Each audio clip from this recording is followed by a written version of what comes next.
He goes on here. Be free from all dualities and from all anxieties of gain and safety, and be established in the self. Yes. Krishna is saying here, let's see his words.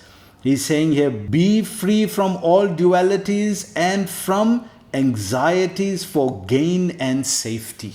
Don't be in anxiety about gain and don't be in anxiety about safety.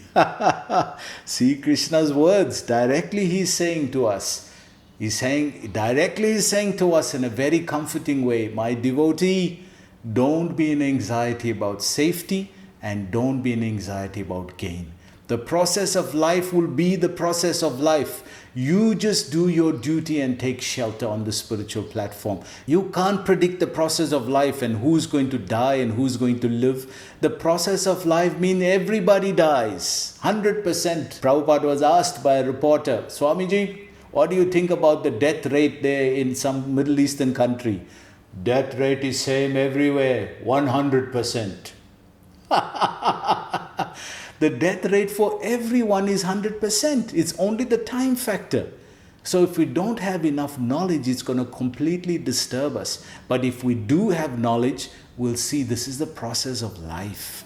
This is how life works. So Krishna is saying directly, don't be disturbed for safety and for gain. I will take care of all of this for you.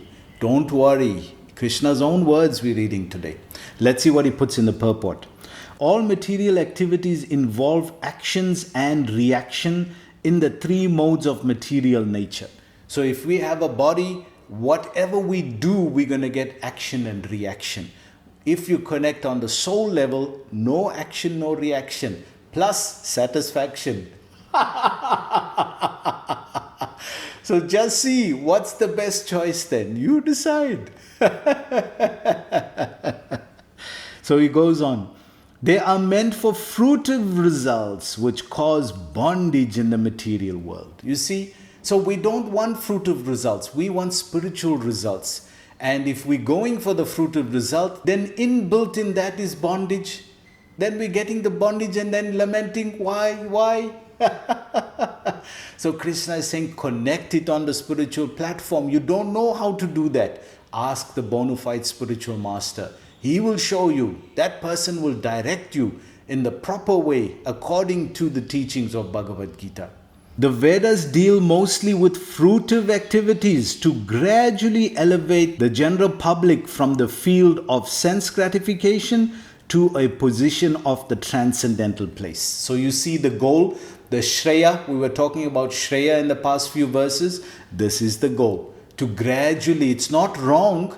In and itself, it's not wrong. But if you know better, Vivasatmika intelligence, if you understand better, why you still want to do the same thing? 3 smart ideas which are necessary to be successful. Smart idea number 1. Be fearless. Have you ever wondered why lion is the king of the jungle? Where the strongest or the heaviest animal is elephant. The tallest animal is giraffe. And the smartest or the intelligent one is chimpanzee. But still, lion is the king. A lion can instill the fear within the minds of elephant just by his roar. Fear in mind always leads to downfall. In reality, fearlessness is not the absence of fear. Fearlessness is the presence of fear with the courage to face it. Smart idea number 2. Focus. You don't need any inborn talent to be successful. Even it is not required to do great things. Okay, take an example. Say Sachin Tendulkar. He has focused his entire life to do just a single thing. That is to hit a ball. And now he is known as the god of cricket. With practice and focus, you can extend yourself far more than you ever believed possible. Smart idea number 3. Don't strive to be best, try to be good. Now, it may sound weird, but this is the real scenario. Even in Mahabharata, Karna was always striving to be best archer in the world, which led to his downfall, whereas Arjun tried to be good. Being best refers to gaining knowledge more than others. The value doesn't lie how much you have gained the knowledge, It values the knowledge that how much more than others. It is possible to be best for a short period of time, but it is not possible to be best forever. Whereas goods refers to gaining the suitable knowledge, the main intention should be in giving satisfaction to the soul. You're getting a much better result here, much better deal here. You're getting no reaction and you're getting full satisfaction. So what's better than that? This is what Krishna is offering. So he goes on. Arjuna, as a student and friend of Lord Krishna, is advised to raise himself to the transcendental position. Many people will say, oh, never mind, God is merciful. He knows my heart. No. He's giving you the right information here. Now you don't want to choose the right information and you're saying, no, God knows your heart. No, he's trying to guide you to the proper knowledge. He's trying to guide you to the proper understanding. And he's saying, make the right choice, just like he's guiding Arjuna. And he's saying, make the right choice, Arjun. So each spiritual tradition has its own spiritual text that it follows. But us as Hindus, what do we follow? We're not sure. But predominantly in India, Bhagavad Gita is followed. And if Bhagavad Gita is followed, then what is Krishna's instruction to us? And he's saying here in today's verse, Traigunya Vishaya Veda, Nistraigunya Bhava Arjuna, Nirdvanda Nitya Sattvasto, Niryoga Kshema Atmavan. That Arjun, most of the Vedas are dealing with Vedic sense gratification. But people are not told that there's a trap in this, because whatever you do, be it good or bad, is going to give a binding result. Either a good result or a bad result. Both of it is binding. But this process, Traigunya Vishaya Veda, go above the Vedas. But Nistraigunya Bhava Arjuna, but Arjun, seek the knowledge that's helping you transcend the material world. To transcend means to go beyond matter. So Krishna is saying to Arjuna, go above this, Arjun. Seek the knowledge that's teaching you above this. So will you lose out on anything? No, you'll enjoy more because it has become imbued with spiritual energy. It gives a different sensation, and that sensation is satisfaction. That you cannot get in anything material. That you can only get in spiritual activity. So by this process of Krishna consciousness, Krishna is telling Arjuna, use this process, Arjuna, and in that way you won't lose out, you won't sacrifice anything, there won't be any loss or diminution. You can experience everything in this world and transcend this world at the end of your lifetime. So he goes on. Of Vedanta philosophy, where in the beginning there is Brahma Jignasa, or questions on the supreme transcendence. All the living entities who are in the material world are struggling very hard for existence. Can we relate to this? Wow, how relevant this is for us, that we really, every single one is struggling. Adi Atmik, Adi Bautik, Adi Devik. The miseries we have to endure that are coming from Adi Devik, from the universal government, the demigods, and they give extra rain or extra wind or drought. All of these things are in their hands. And by our activity, they are giving accordingly. Then Adi Bautik, from other living entities. Oh, we know that very well. From other people out there who give us trouble, who disturb us. Adi Bautik. And Adi Atmik, from our mind, all the millions of desires that come up every second in the mind. Which one do we choose? And once that desire is chosen, then the mind starts working on that to make it manifest. And if it's the wrong desire, then we have the wrong result. And if it's the right desire, then we also have the wrong result. Because both of those will be binding. But this process of transcendence that Krishna is saying, Traigunya Vishaya Veda, go beyond this and practice on the platform of transcendence. In that consciousness, one doesn't have to give up anything, and as soon as he connects it on the spiritual platform, he's executing his dharma at the level of the soul. So he goes on. For them, the Lord, after creation of the material world, gave the Vedic wisdom advising how to live and how to get rid of material entanglement. So you see, the solution was given. But as you can understand, everybody doesn't as you can understand, everybody is not so ready to accept this path.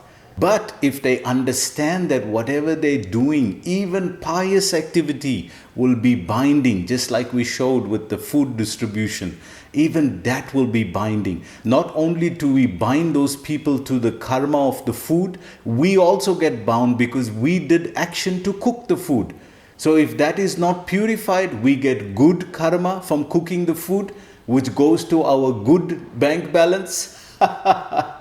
And when that's accumulated, we become a karmic millionaire. We become a karmic millionaire with a big bank balance. And when we want to go back to Godhead, they say, "Oh, Haribol, you can't go anywhere. You got a big bank balance here. You have to finish all this good karma." So you see, the person we try to help and serve is bound, and we become bound. But this process, this is a different result. The reactions of this is offered to be purified on the spiritual platform. And once it's purified, then we can enjoy without any karmic result. Therefore, at the end of our lifetime, we go back to Godhead, not bound by pious activity. It's a very deep point, devotees. It's a very deep point. Think about it, because I know there's so many genuine, sincere souls out there just like you. But without this understanding, you are binding yourself. Only the sadhu is telling us, be careful of this. When the activities for sense gratification, namely the Karma Kanda chapter, are finished, then the chance for spiritual realization is offered in the form of the Upanishads. So you see the elevation process. First it entices us for karma kanda. Then it says, now when you get frustrated with sense gratification, because it's a monotonous act. Whatever you like right now, you like it because it's a novelty. Once the novelty wears out, then it becomes monotonous, just like everything else. And that's the nature of sense gratification. So when that starts to happen, then the person becomes thoughtful. Then he says, how can I understand? How can I find a process that can satisfy me? Then he looks at the Upanishads. Then he starts looking at philosophy to try to understand life. Let's see where that gets him. Which are part of the different Vedas, as the Bhagavad Gita is part of the fifth Veda, namely the Mahabharata. The Upanishads mark the beginning of transcendental life. So you see, this is the beginning. If we having difficulty trying to follow what Krishna is teaching Arjuna, this is the beginning book. Bhagavad Gita is the beginning book of spiritual practice. So if we get these right as principles of life, we can live such a wonderful life. But if we get these wrong and get caught up in karma kanda or sense gratification at the Vedic level, then we could be bound forever without even realizing it. As long as the material body exists, there are actions and reactions in the material modes. One has to learn tolerance in the face of dualities such as happiness and distress, cold and warmth. And by tolerating such dualities, become free from anxiety regarding gain and loss. So you can see our anxieties are coming because we are stressed about gain and loss. And why is that happening? Because we have a material body. So you see how logical the process is. Now this path of Dharma at the level of the soul is saying you can still have the same full experience, but no material reaction. So which is better? You decide. So he goes on. This transcendental position is achieved in full Krishna consciousness, when one is fully dependent on the goodwill of Krishna. So you see, whatever you're achieving there, you'll achieve the same thing and even more here on this path of Dharma at the level of the soul, when one is practicing in full Krishna consciousness.